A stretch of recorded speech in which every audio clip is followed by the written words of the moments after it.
Ya, insya Allah Ustaz, senang sekali bisa kembali berjumpa di pagi hari ini.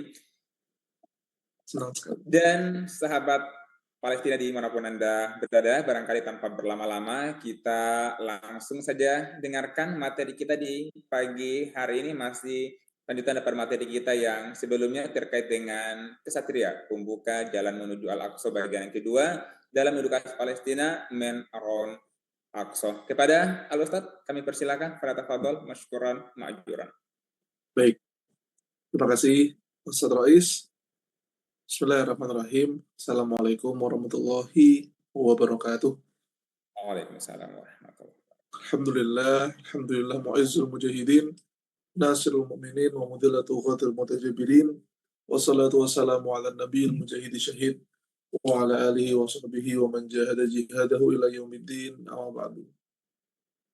Kepada Allah kita semuanya mengucapkan puja dan puji syukur karena nikmat yang luar biasa kepada kita. Salah satu nikmat itu adalah dengan dimudahkannya kita untuk belajar dan memahami persoalan Baitul Maqdis. Salam dan salawat semoga tetap tercurah limpahkan kepada baginda Rasul Muhammad SAW, An-Nabi al-Mujahid Asy-Syahid, seorang nabi yang pejuang dan juga syahid di jalan Allah. Beliau telah membentangkan karpet merah untuk pembebasan Baitul Maqdis yang kemudian diperjuangkan lagi oleh Abu Bakar dan dimenangkan oleh Khalifah Umar bin Khattab radhiyallahu anhu. Teman-teman semua, selamat datang lagi di salah satu series Men Around Aqsa, orang-orang hebat di sekitar Masjid Al-Aqsa. Kali ini kita akan membahas lebih dalam mengenai satu tokoh yang bernama Nabi Yusha' bin Nun. Saya akan ambil riwayat-riwayat beliau dari beberapa kitab yang kemudian saya himpun dalam buku ini, dalam kitab Untold Muslim Legend, agar lebih mudah saya menyampaikannya. Ini berasal dari kitab Al-Bidayah wa Nihayah, kemudian dari kitab Al-Kamil fi Tarikh, lalu dari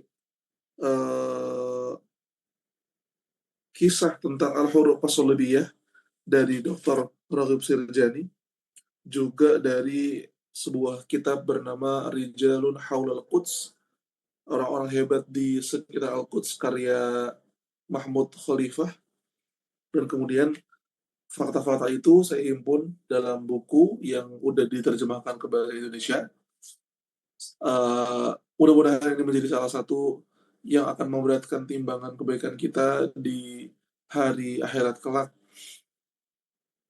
di sebuah hari di mana kita nggak akan bisa berkilah, di sebuah hari di mana kita akan ditanya apa yang telah kau lakukan untuk membela Baitul Maqdis. Maka pagi hari ini menjadi salah satu jawaban pentingnya kita berjuang dalam medan pengetahuan. Selain kita itu melakukan donasi, kita juga berjuang lewat medan pengetahuan. Teman-teman sekalian yang dirahmati Allah Subhanahu wa taala, siapa di sini yang pernah mendengar tentang Nabi Yusha' bin Nun? Nabi Yusha' bin Nun ini adalah nabi yang berada di luar daftar 25 nabi dan rasul yang wajib diketahui. Kalau kita tidak terlalu kenal sama sejarah para nabi, kita mungkin akan mendengar orang ini pertama kali. Iya, saya ulang. Kalau kita nggak pernah belajar intensif atau belajar detail tentang nabi-nabi yang diutus oleh Allah Subhanahu wa taala, kita mungkin nggak akan tahu sosok ini karena nama ini ada di luar 25 nabi dan rasul yang wajib diketahui. Allah Subhanahu wa taala berfirman, "Wa rusulan qad qasasnahu 'alaika min qablu wa rusulan lam naqsushum 'alaik wa kallamallahu Musa taklima." Dan ada rasul-rasul yang kami kisahkan cerita mereka kepadamu, wahai Muhammad, ada juga rasul-rasul yang tidak kami kisahkan kepadamu. Itu merupakan satu ayat yang menggambarkan bahwa nabi itu ada yang kita tahu kisahnya, ada nabi yang kita tidak dibuat tahu kisahnya. Ulama bersepakat bahwa jumlah nabi yang wajib diketahui itu ada 25. Sementara jumlahnya nggak cuma 25, tapi ada yang lain. Dan kisah tentang Yusha bin Nun ini erat banget kaitannya dengan bagaimana proses Bani Israel membebaskan Baitul Maqdis sepeninggal Nabi Musa alaihi salam. Kita kembali dulu ke satu kondisi di mana umat Islam Bani Israel saat itu baru saja melewati sebuah keadaan di mana Nabi Musa diutus untuk mereka. Teman-teman tahu atau hadirin semua, bagaimana bisa Bani Israel kok ada di Mesir? Kita coba urutin dulu ya masa lalunya. Bagaimana Bani Israel itu ada di Mesir? Padahal mereka tadinya bukan orang Mesir. Apa yang membuat mereka itu bisa tinggal di Mesir? Jawabannya adalah kita akan tahu jawabannya kalau kita lihat backstory yang terlebih dahulu. Kita lihat kisah sebelumnya, yaitu kisah Nabi Yusuf dan Nabi Yakub alaihi salam. Dua nabi ini adalah nabi yang Allah ceritakan kisah mereka dengan porsi yang cukup besar di Al-Quran. Yang satu adalah seorang nabi bernama Nabi Yakub. Nabi Yakub ini adalah anak Nabi Ishak. Nabi Ishak ini adalah anak Nabi Ibrahim. Nabi Ibrahim ini adalah bapaknya Nabi Ishak dan Nabi Ismail. Nah, Nabi Ishak itu orang yang lahirnya di Palestina, sama kayak Nabi Ismail. Nabi Ishak, Nabi Ismail itu lahir di Palestina, kemudian Allah perintahkan Nabi Ibrahim untuk membawa Ibunda Hajar dan Nabi Ismail kecil untuk berhijrah ke kota Makkah. Ya kan? Allah menyifati Makkah, ini askantum min dzurriyyati biwadin ghairi dzi zara'in 'inda baitikal muharram. Ya Allah, aku menempatkan keluargaku di sebuah lembah yang tidak bertanaman, biwadin ghairi dzi zara'in, lembah yang tidak bertanaman, 'inda baitikal muharram, dekat rumahmu yang mulia. Jadi ada pemisahan nih. Nabi Ismail lahir di Palestina, kemudian dibawa sama Nabi Ibrahim sama Ibunda Hajar ke Makkah. Setelah itu Nabi Ibrahim kembali ke Palestina, dan ketika beliau kembali ke Palestina, beliau dengan Ibunda Sarah, Allah karuniai seorang anak bernama Nabi Ishak. Nah, di Mekah ada keturunan Nabi Ibrahim, di Palestina ada keturunan Nabi Ibrahim. Duluan yang mana, teman-teman? Lebih tua mana antara Ismail sama Ishak? Lebih tua Ismail. Nabi Ishak ini kemudian punya anak. Salah satu anaknya menjadi seorang nabi, namanya Nabi Yakub. Nabi Yakub ini punya 12 orang anak. Salah satu nama anaknya adalah Yusuf. Ya, Nabi Yusuf itu cicitnya Nabi Ibrahim. Ibrahim, Ishak, Yakub, Yusuf.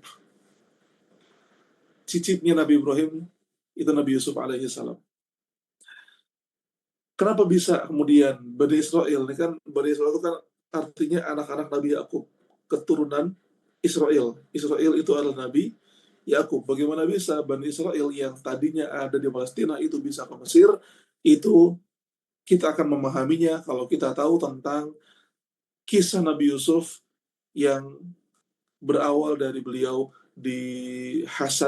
didengkikan oleh kakak-kakaknya, kemudian Nabi Yusuf kecil itu dilempar ke sumur, kemudian Allah berfirman, latunabbi'annahum bi'amrihim hadza wa hum la yash'urun, kelak kamu akan menceritakan kisah mereka kepada mereka sendiri, sedangkan mereka dalam keadaan tidak mengerti, tidak merasakan.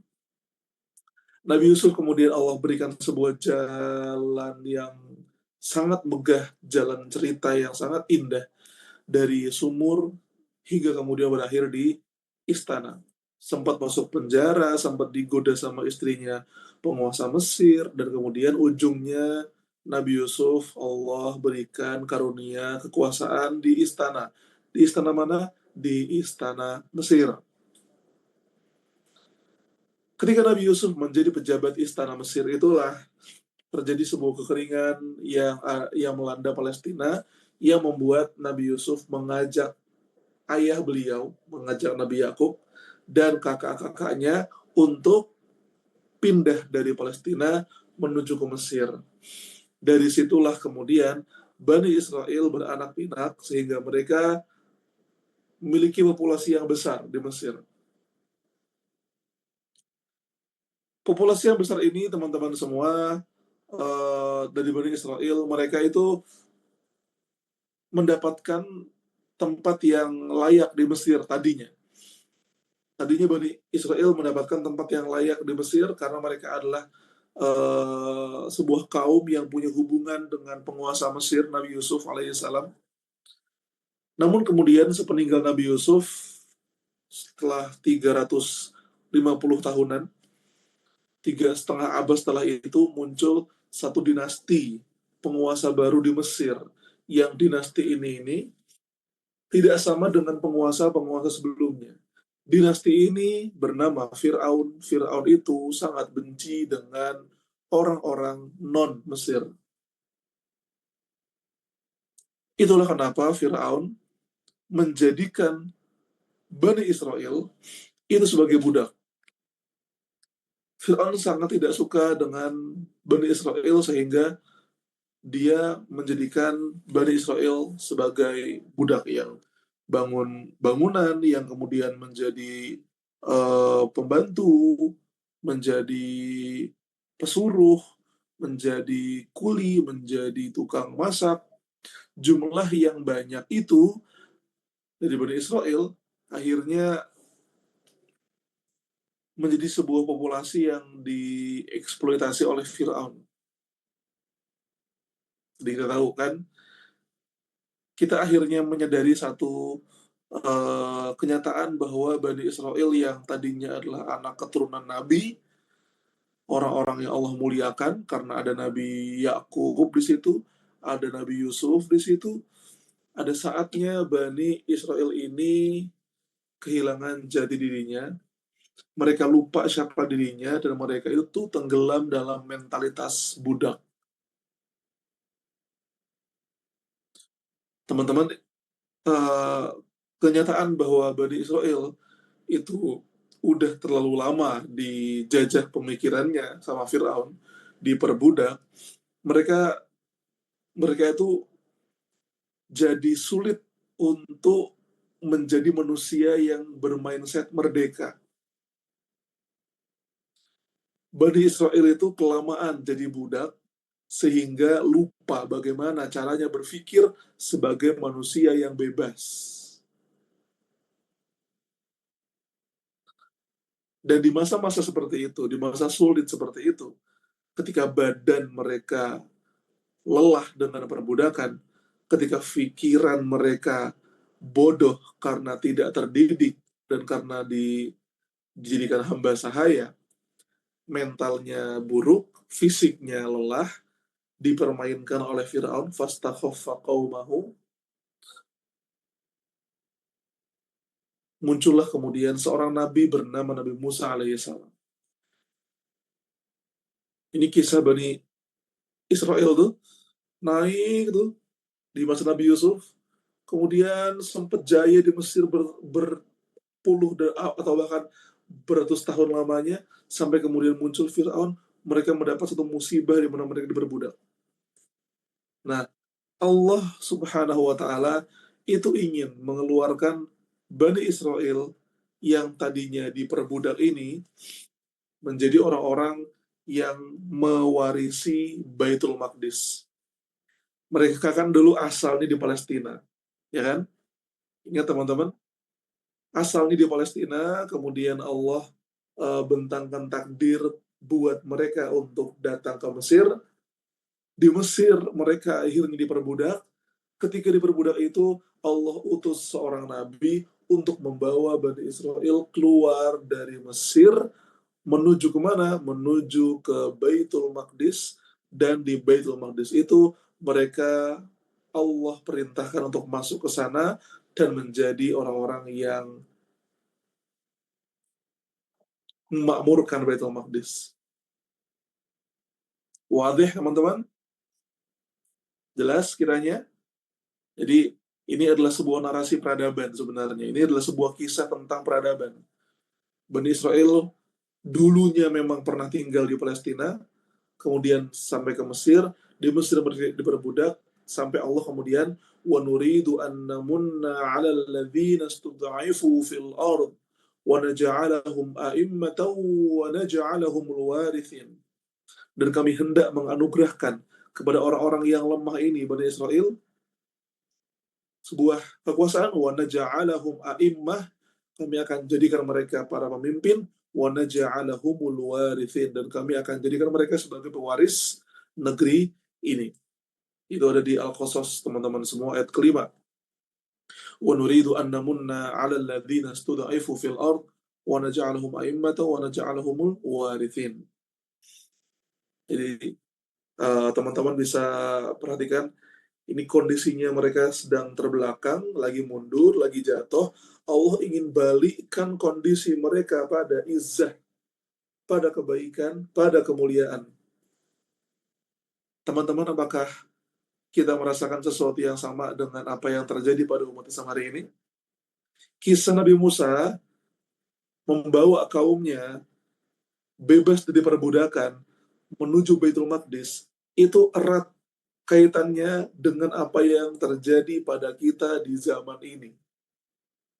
Ketika umat Islam itu terjajah selama ratusan tahun lamanya, sehingga mental kita itu ikut lemah, fisik kita ikut lelah, dan kita jarang sekali mendengar kabar kebaikan, kita sangat sulit untuk membaca atau menonton kabar kemenangan, sehingga kemudian Allah ingin memberikan sebuah kisah di mana ada sebuah kaum yang juga merasakan apa yang kita rasakan, dan kemudian Allah ingin balikkan situasi mereka dari mental-mental budak ini menuju orang-orang yang bisa mewarisi bumi. Namun ternyata proses, teman-teman, lihat, perhatikan, syuf, proses dari orang-orang Bani Israel yang mentalnya mental budak ini, sampai kemudian mereka bisa membebaskan Baitul Maqdis, itu ternyata bukan proses yang sederhana.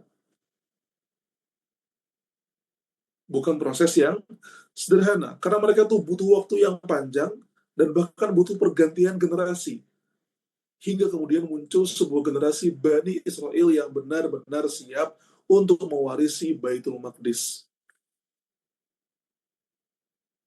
Di pertemuan sebelumnya kita membahas tentang Nabi Musa dan Bani Israel yang berhasil melewati Laut Merah, melewati sebuah samudera yang terbelah, dan kita semua tahu kisahnya, kita semuanya tahu bagaimana hebatnya cerita itu. Ketika kemudian lautan itu sudah mulai kembali seperti semula, Fir'aun sudah tenggelam, tentara Mesir sudah mati bergelimpangan di Laut Merah. Teman-teman tahu apa yang kemudian terjadi pada Bani Israel? Nih, ada kisah-kisah selanjutnya itu mengabarkan kepada kita bahwa yang terjadi pada Bani Israel itu ternyata tidak semulus yang kita bayangkan. Dr. Muhammad Bahjat, seorang ulama yang fokus menulis tentang Bani Israel, beliau bilang, masalahnya ternyata bukan masalah fisik yang diperbudak, tapi masalah mental dan pemikiran. Sulit mana, teman-teman? Sulit mana? Apakah lebih sulit mengobati fisik atau mengobati mental? Fisik itu, teman-teman semua, zahir, kelihatan. Tapi kalau mental, itu butuh waktu yang lama. Butuh waktu yang lama. Nabi Muhammad SAW saja itu berjuang menyadarkan orang, mendidik manusia. Allah beri waktu kepada Nabi Muhammad itu 23 tahun. Masalahnya orang Quraisy itu bukan masalah fisik. Fisik mereka bagus, mental teman-teman semua. Pemikiran. Nabi Muhammad butuh 23 tahun. Nabi Nuh alaihi salam butuh berapa tahun? 950 tahun untuk kemudian mengedukasi, mengajak kaumnya untuk bertauhid pada Allah Subhanahu wa taala. Nabi Musa alaihi salam ketika keluar dari Mesir, selesai melihat Laut Merah dibelah, semuanya melihat itu, sebagaimana saya pernah bahas di pertemuan sebelumnya, apa per apa permintaan pertama Bani Israel kepada Nabi Musa, kepada nabinya sendiri setelah melihat Laut Merah terbelah? Mereka malah bilang, ij'al lana ilahan kama lahum alihah, tolong Nabi Musa buatkan kami berhala sebagaimana orang-orang itu memiliki berhala. Baru selesai melihat Laut Merah terbelah, Bani Israel itu melihat ada orang yang melihat melihat orang-orang ini pada nyembah patung.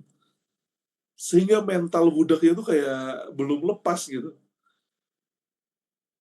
Bayangin aja, mereka diselamatin Allah, mereka melihat keajaiban dan mukjizat yang Allah bentangkan, tapi bukannya bersyukur, bukannya makin tunduk, bukannya berterima kasih pada Allah, malah mereka minta dibuatkan patung. Kelihatan banget, clear banget tuh, kelihatan banget tuh. Mentalnya masalah banget tuh. Mentalnya masalah banget. Masalah banget. Nabi Musa kan, siapapun yang melihat kisah ini pasti jengkel sekali gitu loh. Kalau kamu ada di situ, kamu jengkel banget mungkin. Atau jangan-jangan kalau kita di situ, dan kita udah kena mental budak berabad-abad lamanya, jangan-jangan kita termasuk orang yang mengiyakan lagi ketika orang lain, orang Bani Israel pada pengen minta dibuatin patung. Jangan-jangan kita iyain lagi. Iya lagi. Ayo yuk buat patung yuk. Jangan-jangan gitu lagi. Ini mentalnya parah banget, teman-teman. Parah banget mentalnya. Nah, kemudian Nabi Musa alaihissalam, Allah perintahkan kepada beliau dan Bani Israel untuk masuk ke Baitul Maqdis. Ya qaumi udkhulul ardal muqaddasah allati kataballahu lakum. Wahai kaumku Bani Israel, ini nih kalian baru keluar dari Mesir. Allah menyelamatkan kalian dari Fir'aun. Allah berikan pada kalian sebuah kemenangan. Allah janjikan pada kalian sebuah negeri. Negeri ini negeri yang berkah, negeri yang mulia, negeri yang makmur, negeri yang aman, negeri yang indah, negeri yang hebat. Namanya negeri itu adalah Baitul Maqdis. Dan Nabi Musa bilang, ya qaumi dukhulul ardul muqaddasah. Wahai kaumku, masuk ke tanah ardul muqaddasah, tanah suci. Dan perhatikan, allati kataballah, yang telah Allah jamin, Allah janjikan, Allah siapkan buat kalian. Tugas kalian, Bani Israel, berjuang. Ayo berjuang. Ini ada sebuah negeri namanya Baitul Maqdis. Hari ini itu adalah Palestina. Ya sekarang teman-teman semua, Palestina terjajah itu Baitul Maqdis tuh. Ini ada sebuah negeri, masuk kalian, masuk. Udkhulu, udkhulu, kalian coba masuk. Tapi apa kemudian respon dari Bani Israel? Nih, mereka disuruh untuk masuk Palestina setelah Allah menyelamatkan mereka dari kejaran Fir'aun. Namun apa jawaban mereka? Mereka malah berkilah sembari menjawab malas. Wahai Musa, inna fiha qauman jabbarin. Wahai Musa, sesungguhnya di dalamnya ada orang-orang yang sangat kuat. La nadkhulaha madamu fiha. Kami nggak akan mau masuk selama orang-orang yang kuat ini ada di dalam Baitul Maqdis. Gak ada sense perjuangan, teman-teman. Bayangkan, kata Allah, Allah jamin bisa menang. Ada Nabi Musa, loh, bayangin, ada Nabi, dijamin Allah, dibersamai Nabi. Kalau kita ada di situ, kalau berjuang menang, kalau mati syahid, enak banget tuh. Tapi apa kata Bani Israil itu? Inna fiha qauman jabbarin, di situ ada kaum yang perkasa tuh. Takut kami, males, gak mau, gak mau. Gimana tuh, parah banget kan? Nah, melihat itu teman-teman semuanya, melihat situasi itu, Nabi Musa capek banget tuh, capek membawa Bani Israel, membawa mereka dari Mesir ke Palestina, kemudian dari Palestina, di Palestina mereka berusaha buat Allah janjikan bisa menang ketika melawan kaum Jabarin, kaum yang perkasa, kaum Bani Israel yang malah berkhianat dan malas-malasan. Di situasi yang buruk itu ada beberapa anak-anak muda yang melihat pemandangan itu dan bilang, kenapa kayak gini sih? Padahal ada Nabi Musa yang mau bersamai kita, padahal Allah juga udah menjamin kita bakal menang, kenapa malah kalian nggak mau masuk gitu. Ada anak muda yang soleh menundukkan kepala, tersayat hatinya, sekaligus marah kepada kaumnya. Sebebal itu, sesusah itu, serendah itu. Padahal Allah sudah memudahkan caranya, Allah sudah bentangkan jalannya. Sembari melihat keadaan kaumnya, anak muda ini bersama rekannya bernama Khalid akhirnya bersuara, berusaha berdiri di pihak Nabi Musa, meyakinkan kaumnya untuk berjuang di jalan Allah. Anak muda ini berseru. Dalam Al-Maidah, Allah abadikan Al-Maidah 23, Udkhulu alaihimul bab, fa'idha dakhaltumuhum fa'innakum ghalibun. Udkhulu alaihimul bab. Wahai Bani Israel, kalian tuh sebenarnya tinggal masuk ke pintu itu. Udkhulu. Masuk ke pintu itu, udah masuk dulu aja, berangkat, woi. Udkhulu alaihimul bab. Fa'idha dakhaltumuhu fa'innakum ghalibun. Kalau kalian udah berhasil masuk ke pintu itu, fa'innakum ghalibun. Kalian niscaya menang. Jadi anak muda ini saking dia itu beriman betul pada Allah Subhanahu wa taala, anak muda ini meyakini, dan ini benar, iman yang sangat kokoh, bahwa ini Allah sudah menjamin. Pertama, Nabi Musa sudah bersama kita, tugas kita itu cuma al-akhdhu bil asbab, cuma mengambil sebab-sebab kemenangan. Berusaha sedikit saja. Berusaha sedikit, dan itu digambarkan dengan sangat baik oleh anak muda ini. Itu ada kota, itu ada gerbangnya, you masuk ke gerbang itu, you bakal menang. Alangkah mudahnya. Alangkah mudahnya. Tapi apa kata orang-orang? Mereka nggak mau. Sampai mereka mengatakan satu satu kalimat yang Allah berikan juga, kami nggak mau masuk ke sana, nggak mau. Idhab anta wa rabbuka faqatila. Kamu saja, Musa dan Tuhanmu tuh. Sana berdua, sana berjuang sana. Kami tunggu di sini lah. Nah, teman-teman, kembali ke tema besar kita tentang Man Around Aqsa. Apakah kamu tahu siapa laki-laki yang membela Nabi Musa itu? Siapakah laki-laki yang berkata, Udkhulu alaihimul bab, fa'idha dakhaltumuhu, fa'innakum ghalibun. Siapa orang itu? Siapa anak muda itu? Siapa manusia yang berusaha untuk menyuntikkan semangat dan akidah yang benar kepada Bani Israel di saat mereka semuanya putus asa? Anak muda itu adalah Yusha bin Nun. Ia tetap optimis di tengah keputusasaan, ia tetap berani di tengah pengecutan, ia tetap yakin dengan janji Allah di tengah cemooh demi cemooh generasi lemah yang hanya bisa mencibir tanpa berusaha.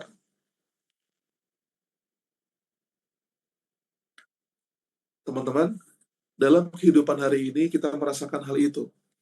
Kita hidup di sebuah suasana di mana umat Islam itu banyak yang pesimis, banyak yang tidak yakin akan kemenangan, bahkan banyak yang terjatuh dalam kubangan kebodohan, maka di tengah umat yang sedang sunyi senyap dari optimisme itu, Allah akan senantiasa menetapkan ada sebagian kecil dari umat ini yang selalu memilih untuk berjuang, memilih untuk teguh, memilih untuk tetap menyalakan harapan ketika dunia seakan berkata tidak. Ketika semua sebab-sebab logika membuat kita tak percaya bahwa umat ini akan punya harapan. Akan selalu ada orang-orang yang kecil, yang sedikit, tapi orang-orang yang sedikit ini akan menjaga pelita optimisme kaum muslimin karena mereka melihat dunia dengan iman, mereka melihat suasana dan keadaan dengan keyakinan yang kokoh kepada Allah, mereka melihat keadaan umat ini bukan dengan pesimisme, tapi dengan kacamata harapan dan optimisme yang sebagaimana Rasulullah Shallallahu Alaihi Wasallam pernah bersabda, yu'jibunil fa'lul hasan. Aku suka dengan optimisme kata-kata yang baik.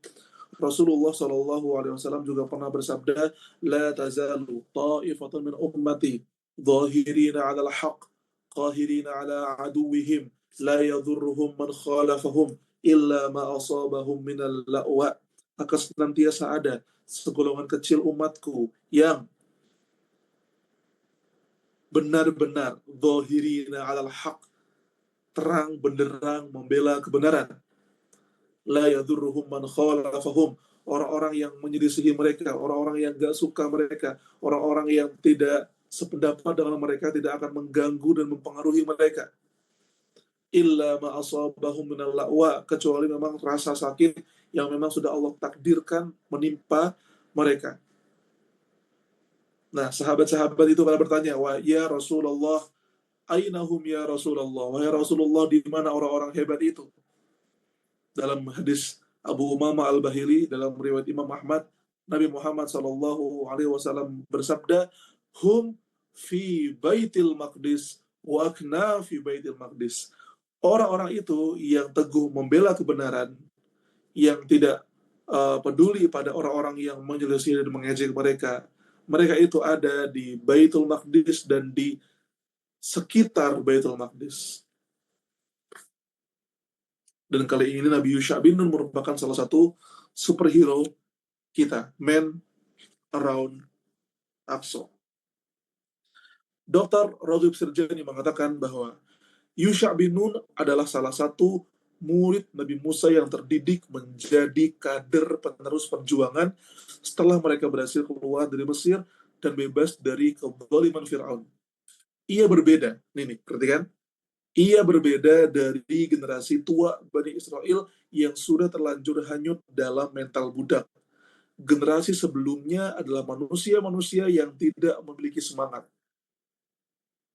Iya, Allah Allah gambarkan dengan sangat apik. Bayangkan, lihat nih, perhatikan. Mereka pasrah, mereka mudah menyerah.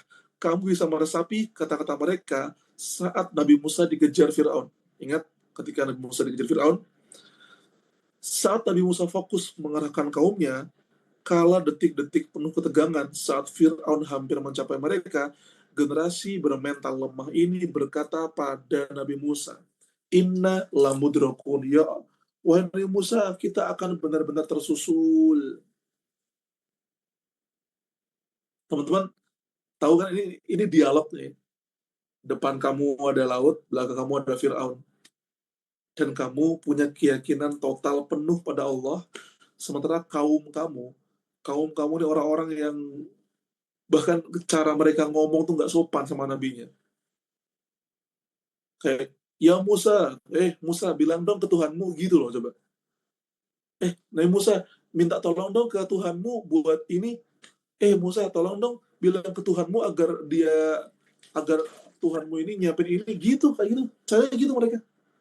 Dan ketika Fir'aun itu menerjang di belakang mereka, orang-orang Bani Israel itu malah bilang, innalah mudrakun, kita ketahuan nih, kita bakal kesusul nih, pesimis. Kemudian ketika mendengar orang-orang Bani Israel itu pesimis, bayangin ini, pesimis mereka.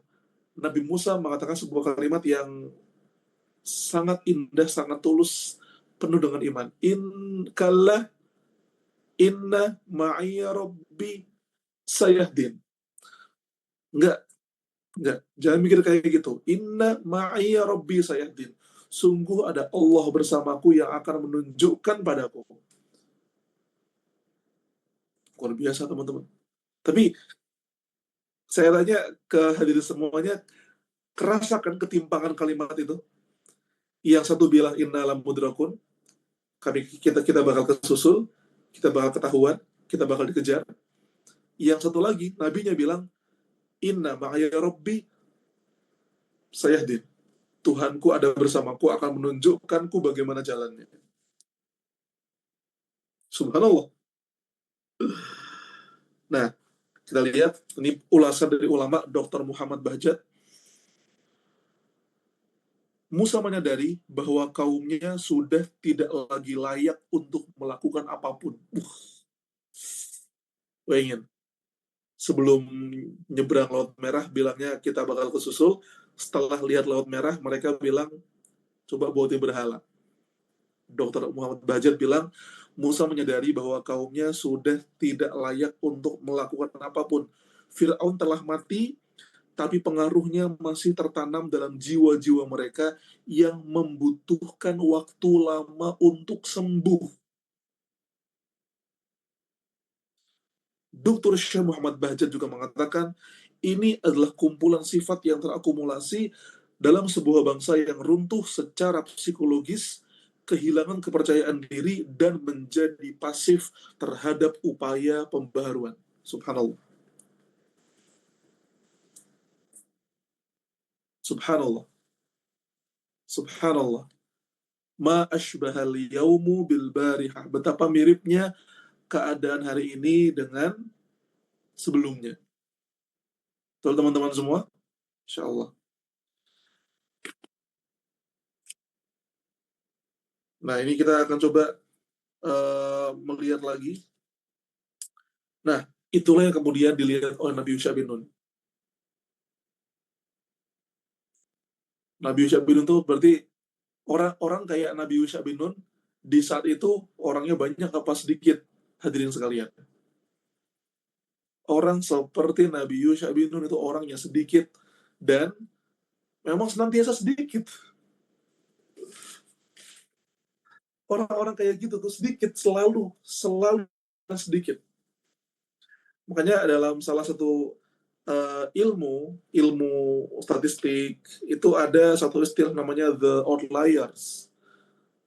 Apa tuh outliers? Misalkan dalam sebuah data itu ada 25, 27, 26, 25, 27, 26, tahu-tahu ada 50 sendiri nih. 50, habis itu balik lagi 27, 25, 26, 27, 25, 28, 25, 24, 50. Nah, 50, angka 50 di antara data yang basicnya cuma 25, 26, 27 kayak mean, median gitu, segitu-gitu. Tahu-tahu 50 itu namanya outliers tuh. Sedikit. Outlier sedikit. Gak pernah banyak. Dan ini merupakan bagian dari sunnatullah bahwa orang-orang yang peduli pada Baitul Maqdis, orang-orang yang memahami tentang iman yang kokoh, yang murni untuk membela dan membebaskan Baitul Maqdis, itu nggak pernah banyak. Selalu sedikit. Makanya saya mau lihat nih berapa jumlah kita sekarang. Jumlah kita hari ini ada 147. Bayangkan ada orang-orang yang mengaji tentang Baitul Maqdis. Di hari Ahad ini, kita bisa saja tidur, kita bisa saja ngelakuin hal-hal yang lain, tapi kita memilih buat ngaji di sini. Kita bisa simpulkan jumlah kita tuh jauh lebih sedikit dibanding orang-orang yang memang nggak peduli sama Palestina. Sudah pulang ngaji, donasi pulang. Subhanallah. Semoga Allah jaga teman-teman, semoga Allah berikan pada kita keistiqomahan, dan semoga kita Allah jadikan sebagai golongan yang sedikit. Allahumma ja'alna minal qalil. Maksudnya apa? Karena sedikit yang bersyukur, sedikit yang memahami, sedikit yang berjuang, sedikit yang membela Palestina, sedikit yang masih ingat, sedikit yang merawat ingatan, sedikit yang tetap mau donasi, sedikit yang mau tetap perhatian pada urusan kaum muslimin, sedikit orang-orang yang mau beramal demi agamanya, dan semoga yang sedikit-sedikit itu adalah kita. Amin. Amin ya rabbal alamin. Nah, Nabi Yusha bin Nun itu adalah Nabi Yusha bin Nun, dia menjadi penerus Nabi Musa. Ketika kemudian Nabi Musa dan Bani Israel itu, karena Bani Israel itu tidak mau lagi masuk Baitul Maqdis, mereka menolak. Akhirnya kan masuk nggak akhirnya? Akhirnya nggak masuk. Nggak boleh. Fa'innaha muharramatun alaihim. Allah haramkan Baitul Maqdis kepada mereka. Bayangin teman-teman. Fa'innaha muharramatun alaihim. Arba'ina sanatan yatihuna fil ard. Al-Baqarah. Karena mereka tidak mau berjuang membebaskan Baitul Maqdis, Allah haramkan Baitul Maqdis untuk mereka selama 40 tahun. Dan selama 40 tahun itu yatihuna fil ard, mereka berkeliling di padang tih yang tidak tahu ujungnya di mana. Selama 40 tahun terjebak dalam sebuah labirin di mana mereka tidak bisa keluar dari padang tih itu selama 40 tahun, sampai yang saya sampaikan di pertemuan sebelumnya, generasi sebelumnya itu pada mati, yang tua-tua mati. Yang tua-tua mati, digantikan sama generasi baru. Generasi baru inilah yang dipimpin oleh Nabi Yusha bin Nun. Nabi Musa udah wafat juga. Nabi Harun udah wafat juga. Nabi Musa, Nabi Harun wafat, Bani Israel bermental budak wafat, muncul generasi baru ini dipimpin oleh Nabi Yusha bin Nun. Nah, kita baca satu ulasan dari kitabnya. Allah menghukum mereka terjerumus di padang tih, berkeliling di padang luas tanpa tujuan selama 40 tahun hingga mereka usai. Lalu setelah generasi lemah ini habis masanya, tampillah sebuah generasi baru yang meyakini janji Allah. Cuf, ya teman-teman semuanya. Generasi ini hadir ba'da Nabi Musa dan Nabi Harun wafat. Kali ini, perhatikan, kali ini Bani Israel telah lahir lagi dengan keimanan yang menyala, dipimpin oleh penerus Nabi Musa yang kokoh iman dan teguh takwanya. Merekalah generasi pembebas yang dipimpin Yusha bin Nun, sebuah generasi yang yakin ketika Allah berfirman tadi, wa nuridu an namunna 'alal ladzina istud'ifu fil ard wa naj'alahum a'immatan wa naj'alahumul warithin. Dan kami hendak memberi karunia kepada orang-orang yang tertindas di bumi itu, dan hendak menjadikan mereka pemimpin, serta menjadikan mereka orang-orang yang mewarisi bumi. Al-Qasas ayat 5. Ayat ini, kalau kita memahami dengan baik, al-ibrah bi'umumil lafaz la bi khususis sabab. Ibrah, apa? Inspirasi ayat ini bukan cuma untuk Bani Israel, tapi juga untuk umatnya Nabi Muhammad SAW. Bahwa kalau saya boleh bertanya kepada hadirin sekalian, apakah sekarang keadaan kita baik-baik saja atau enggak baik-baik saja? Tidak baik-baik saja. Apakah keadaan kita sekarang sebagai umat yang berjaya atau umat yang sedang sakit? Umat yang sedang sakit. Apakah kita Allah berikan kebaikan, atau kemudian Allah lagi uji kita dengan ujian yang tidak mengenakan, kita lagi ada di ujian yang tidak mengenakan. Tapi kita meyakini bahwa orang-orang tertindas itu Allah berikan kemenangan. Yang di atas akan turun, yang turun akan naik. Watil kal ayyamu nudawiluha bainan nas. Oke. Kita akan masuk ke riwayat, ke penjelasan Syekh Nabil Al-Iwadhi, seorang ulama dari Timur Tengah. Beliau bilang, anak muda yang pernah menemani Nabi Musa bertemu Khidir itu artinya menjadi seorang nabi akhirnya. Jadi kalau ayah bunda, teman-teman semua tahu kisah tentang Nabi Musa yang pernah bertemu dengan Khidir, tahu ya kisah Nabi Musa di surat Al-Kahfi.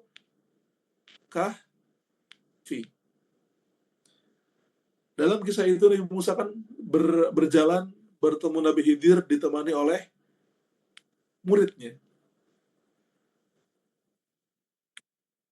ya kan? Siapa muridnya itu? Muridnya itu Nabi Yusha bin Nun. Ialah Yusha bin Nun yang setelah usai hukuman Bani Israel dari padang Tih selama 40 tahun, ia menjadi pemimpin untuk berjuang. Dan beliau berkata, aku ingin bersama kalian membebaskan Baitul Maqdis. Masya Allah. Masya Allah. Dr. Raghib Sirjani mengatakan, Yusha adalah seorang pemuda yang dibesarkan di bawah bimbingan Nabi Musa. Ada apa artinya berarti teman-teman? Ada kaderisasi, tarbiyah di situ. Tarbiyah.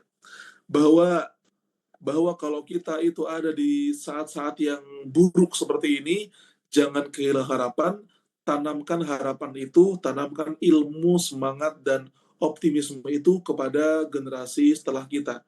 Mungkin Al-Aqsa bisa jadi bukan bebas di zaman kita, tapi kita memiliki saham dengan mengajarkan kisah-kisah pembebas Baitul Maqdis, mengajarkan pentingnya Al-Aqsa kepada anak-anak kita, kepada remaja-remaja di sekitar kita, kepada murid-murid kita, sehingga kita punya saham untuk kemudian menciptakan generasi Yusha bin Nun yang membebaskan Baitul Maqdis. Kata Dr. Rogib, Yusha mengikuti pelajaran ilmu dari Nabi Musa dan menjadi seorang murid yang cemerlang. Kini ia telah layak untuk memimpin Bani Israel dalam membebaskan Palestina. Subhanallah. Kalau kita pikir-pikir, hadirin sekalian, pembebasan Palestina oleh umat Islam itu sudah terjadi 3 kali, dan 3-tiganya itu pasti lintas generasi. Ini sangat menarik. Semuanya itu tuh sesuai dengan sunatullah, nggak bisa langsung spontan membebaskan Palestina. Semuanya tuh yang memulai generasi A yang melanjutkan generasi B. Seperti itu terus. Yang merintisnya generasi A yang memenangkannya generasi B. Yang menjaganya generasi C. Dia turun-temurun, dia berkelindan. Seperti yang kita bahas sekarang. Nabi Musa berjuang, beliau merintis, beliau wafat diganti Nabi Yusha. Rasulullah Shallallahu Alaihi Wasallam merintis, beliau berjuang untuk menggelar karpet merah pembebasan Al-Aqsa. Rasulullah wafat 6 tahun kemudian baru Al-Aqsa bebas di masa Khalifah Umar. Kemudian ketika perang salib terjadi, Al-Aqsa dijajah selama 88 tahun. Yang memulai pembebasannya adalah Imaduddin Zanki, beliau wafat. Diteruskan sama Nuruddin Zanki, beliau pun wafat. Dan kemudian diselesaikan perjuangannya oleh Salahuddin Al-Ayyubi 13 tahun setelah Nuruddin Zanki wafat. Berkelindan. Nah, sama kayak orang-orang Gaza. Orang Gaza itu dari Syekh Izzuddin Al-Qassam. Beliau syahid, kemudian diteruskan oleh Syekh Ahmad Yasin. Syekh Ahmad Yasin wafat diteruskan oleh Ismail Haniyah. Ismail Haniyah sekarang generasinya udah mulai berganti lagi. Generasi Abu Ubaidah, generasi teman-teman milenial. Dan apakah mungkin kita sedang ada di perpindahan masa antara orang-orang hebat itu menuju zaman kemenangan, generasi perintis dan pejuang itu ketemu sama generasi tahrir, pembebasan. Nah, saya akan ulas bagaimana kemudian Yusha bin Nun, beliau memimpin kaumnya menuju pembebasan Baitul Maqdis. Ini lihat, ini hadis Rasulullah SAW. Dalam sebuah hadis Imam Ahmad riwayatkan, Nabi Muhammad SAW bersabda, seorang nabi di antara nabi-nabi pernah berjuang, yaitu Yusha bin Nun. Dalam rangka apa? Membebaskan Baitul Maqdis. Maka nabi ini berkata kepada kaumnya, Nabi Yusha bilang pada kaumnya, ini menggambarkan persiapan yang sangat matang. Ini menggambarkan tentang kemurnian tujuan. Apa itu? 3 hal Nabi Yusha bilang ke kaumnya. Pertama, janganlah ikut bersamaku seorang laki-laki yang telah menikahi seorang wanita namun belum sempat hidup bersamanya. Yang kedua, jangan ikuti aku seseorang yang telah membangun rumah tapi belum menyelesaikan atapnya. Dan yang ketiga, jangan ikuti aku orang yang telah membeli kambing atau unta betina yang sedang bunting tetapi masih menunggu kelahiran anaknya. Wah, apa yang Bapak Ibu dan teman-teman simpulkan dari 3 poin syarat Nabi Yusha ini? Semuanya menggambarkan tentang kemurnian tujuan. Jangan sampai Anda terdistraksi. Jangan sampai hal-hal yang bersifat duniawi membuat Anda tidak jadi berangkat untuk berjuang. Jangan sampai godaan-godaan dan kesenangan dan kenyamanan duniawi ini membuat kita jadi enggan untuk memikirkan, memperjuangkan Baitul Maqdis. Apa tadi yang pertama? Gak boleh ikut kalau dia baru nikah dan belum sempat hidup bersama istrinya. Yang kedua, gak boleh ada orang yang ikut kalau dia baru bangun rumah tapi belum selesai ngebangun atapnya. Udah selesaiin dulu, udah sana, mending gak usah ikut, mending fokus ke rumahnya gitu. Atau yang ketiga, jangan sampai kamu punya peternakan, punya domba atau unta yang hamil, yang ketika kamu berangkat berjuang untuk kamu mikirin kapan lahirannya ya. Yang satu mikir pasangan, yang satu mikir bangunan, yang satu mikir harta peternakan.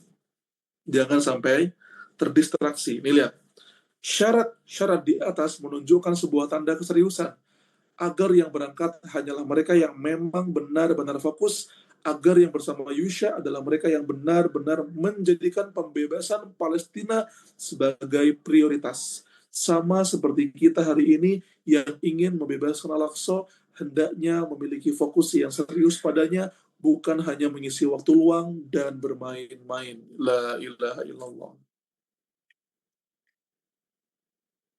Masya Allah. Nah, kita lihat seorang ulama bernama Syekh Ahmad Bahjat mengatakan, sebab hari ini musuh berusaha menghancurkan Al-Aqsa siang dan malam, maka bagaimana mungkin orang-orang yang ingin membebaskannya menjadikan Al-Aqsa sebagai bahan diskusi yang dibahas hanya dalam agenda Isra Mi'raj. Cukup menampar ini. Bagaimana mungkin umat yang hanya membahas Al-Aqsa ketika Isra Mi'raj menghadapi sebuah musuh yang berusaha menghancurkan Al-Aqsa siang dan malam. Artinya memang harus ada generasi yang benar fokus untuk memperjuangkan Masjid Al-Aqsa. Nah, Nabi Yusha ini, hadirin sekalian, Allah berikan kemenangan pada akhirnya ketika beliau membebaskan salah satu kota penting di Baitul Maqdis. Kota itu bernama kota Ariha, kota Yeriko hari ini, ada di Palestina. Termasuk kota yang sangat-sangat tua.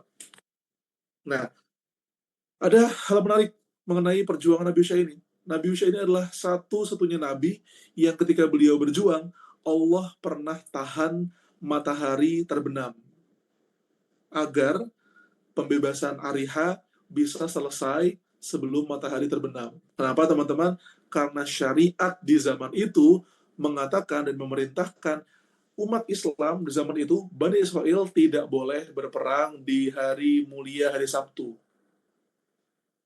Saat itu, Sayyidul Ayyamnya hari Sabtu.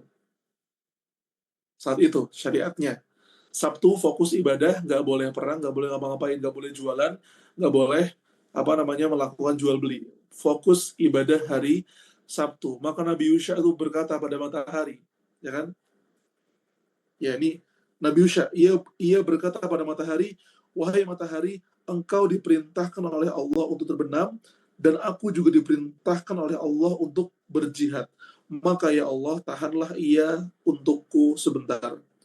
Rawahul Bukhari. Hadis Bukhari nomor 3124. Rasulullah Muhammad Shallallahu Alaihi Wasallam bersabda dalam hadis riwayat Imam Ahmad, sesungguhnya matahari tidak pernah ditahan untuk manusia manapun kecuali untuk Yusha pada malam-malam ketika ia berjalan menuju Baitul Maqdis. Masya Allah. Ah, Masya Allah, Masya Allah, Masya Allah. Nah, di masa Nabi Yusha inilah untuk pertama kalinya ada sebuah pasukan yang bertauhid dan beriman pada Allah berhasil membebaskan sebagian tanah Baitul Maqdis. Sebuah pasukan yang mengenal Allah, mengimani ketauhidannya, dan akhirnya mulai membangun peradaban di bumi Palestina. Bani Israel mendapat kemuliaan itu ketika mereka beriman. Dan itulah yang membuat Nabi Yusha bin Nun dan generasinya sangat relevan dengan pembahasan kita itu. Hada wa sallallahu ala sayyidina Muhammadin wa ala alihi wa sahbihi wasallam. Demikian pembahasan tentang Nabi Yusha bin Nun dan generasinya. Ini bukan tentang sosok Yusha-nya, tapi juga generasi yang beliau pimpin. Bukan tentang satu orangnya saja, tapi juga tentara beriman yang berada di soft depan perjuangannya. Dan nanti hadirin sekalian pun sama dengan kita akan membebaskan Baitul Maqdis bukan dengan mengandalkan tokoh, tapi dengan mempersiapkan sebuah generasi. Assalamualaikum warahmatullahi wabarakatuh. Masya Allah, Ustaz, yang materi yang sangat menginspirasi dan menggugah tentu bagi kita yang mungkin baru mendengarkan terkait dengan sejarah ini memang luar biasa. Maka memang para sahabat Palestina dimanapun berada, mari kita terus ya menambah wawasan kita terkait dengan sejarah Palestina itu sendiri. Dan sahabat Palestina dimanapun Anda berada,